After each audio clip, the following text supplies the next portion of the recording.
I leave my wintry homeland and travel south, where the kingdoms of Valandia and the Western Empire converge, and arrive at Usank Castle to rest for the evening.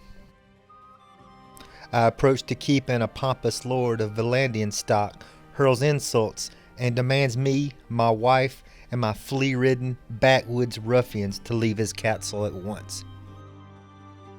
As I calmly turn around and thank him sarcastically for his hospitality, we slowly make our way outside the gates and make camp at a clearing for the night. My decision was made the second that grubby fat lord looked at my crew with disgust. While making our walk of shame, I noticed a very lightly manned garrison and a strategic weakness to the eastern wall, in that we would assault the walls come morn.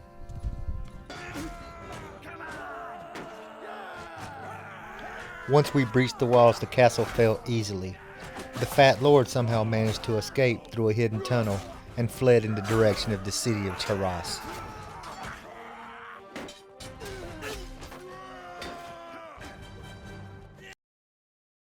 At least for the time being, we had a permanent home. Annalith peered out of a balcony overlooking a lake and saw a land of endless summer and lush green vegetation. She whined about the humidity, but said she could get used to it and will remain here to govern in my stead. A passing caravan brings news that Valandia has been ravaged by war on 3 fronts and has no intentions of marching their full host to take back this castle. Instead, they have hired a mercenary band called the Lake Rats to deal with you, and that they would arrive in a fortnight. Days pass, and a scout rushes into my keep and shouts, "Tamir of the Lake Rats has raided the village of Usank and are camped within a day's march." I could have easily hidden the comfort and safety of my castle walls, but as an act of goodwill to gain the trust of the elders of my only village, I decided it was time to take the fight to them.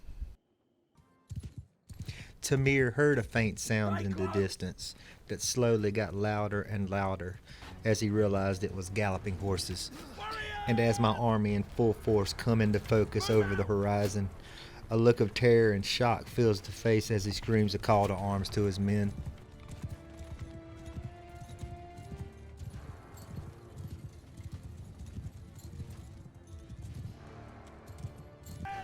The battle was brutal. The Sturgian stock of the Lake Rats proved to be a formidable infantry, but the superiority of our ranged attack, as well as our cavalry, turned the battle into an astounding victory.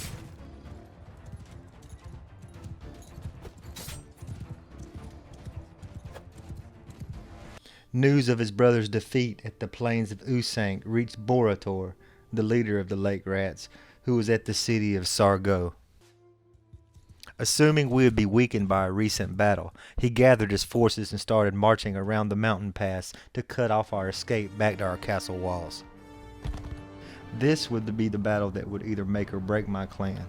We would either emerge victorious and solidify or hold on this region, or fall back into the obscurity of nomadic lifestyle like all the other brigands and looters that attempted to emerge from the shadows and make a name for themselves. Borator lets out a haughty laugh as he realizes he has the numbers and orders his men to charge, even though they were of lower ground.